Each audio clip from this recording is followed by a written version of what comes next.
A lot of you love Keeper of the Lost Cities, and I love it too. It's about this girl. She's living a regular life, but she doesn't feel normal. She hears people's thoughts, doesn't know why, finally discovers she's an elf. No, not that elf. We're gonna look at dialogue in a really great scene, and I'm gonna teach you some of the basic rules of dialogue, and I'm gonna give you a few tips so that your dialogue is interesting and funny, and you're using correct grammar.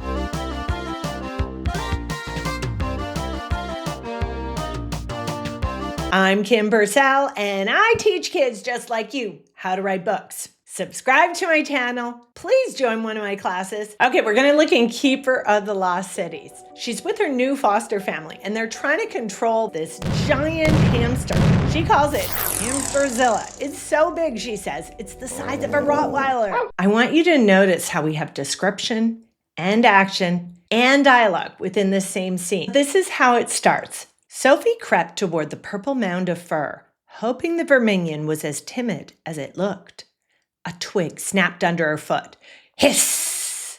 The creature uncurled, revealing a giant rodent face with glassy black eyes, pointy fangs, and bulging cheeks. She'd always thought hamsters were pretty cute, but this Rottweiler-sized beast was Hamsterzilla, and it looked ready to trample her like a Japanese city. Excellent description here. We're really seeing this creature from Sophie's eyes with lots of voice and personality. She compares it to Godzilla, calling it Hamsterzilla, and she says it's Rottweiler size. So I want you to think about that. Can you compare the size of something to something else?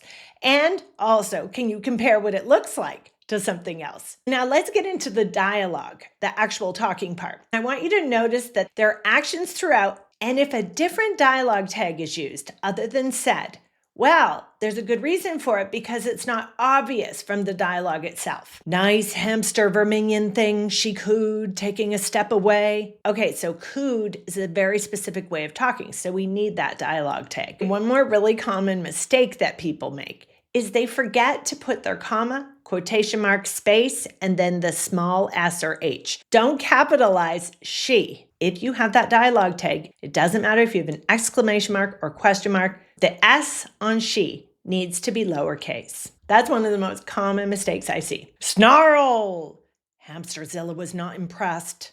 In between the talking, we have a sound and we have her thought about it. Remember to show reactions throughout the dialogue. You have to make it chase you to the pen, Sophie, Edeline shouted as she tried to steer her mammoth by its furry ears. How do I do that? Grady dashed after Edeline. Get it mad!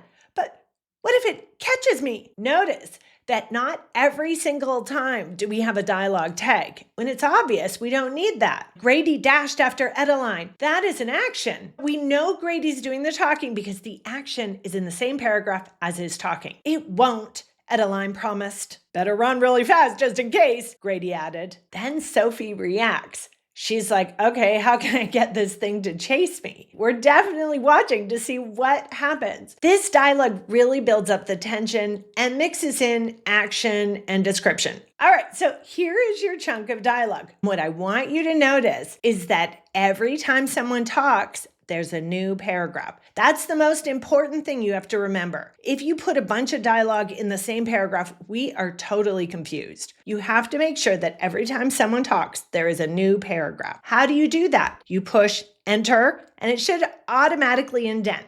If it doesn't, you push tab. No space between your paragraphs. If you look at any book, I want it to look like that. Your scene needs to have a really good mix of dialogue, thoughts, description, and action. If it's all dialogue, you're gonna miss 3/4 of your book. Now you've learned how to do a great scene with fabulous dialogue, no mistakes, from this wonderful book, Keeper of the Lost Cities. All right, now it's your turn. If you're writing a book, sign up for one of my classes on OutSchool. I'd love to teach you. Bye-bye.